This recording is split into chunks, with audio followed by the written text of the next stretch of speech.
د پاسپورتونو د ویش لړۍ په نږدې راتلونکي په ټول ولایتونو کې په عادي ډول پیلېږي.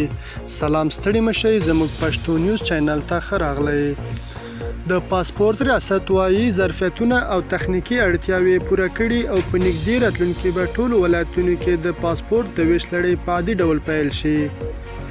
بل اقتصادي خبر: د ترمز مزار او مزار او پېښور ترمنځ د اوسپنې پټلۍ د چارو د پیلېدو په تړاو کې ازبکستان کې درې اړخیزه غونډه.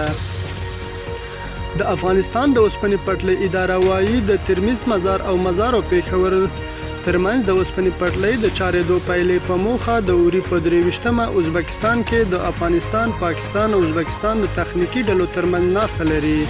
په دې درېواړو هیوادونو کې به د اړوند دولتي کاري مسؤلیتونه روښانه شي. مننه چې له موږ سره وئ. که زموږ ویډیو مو خوښ شوي زموږ چینل در سره سبسکرایب کړئ.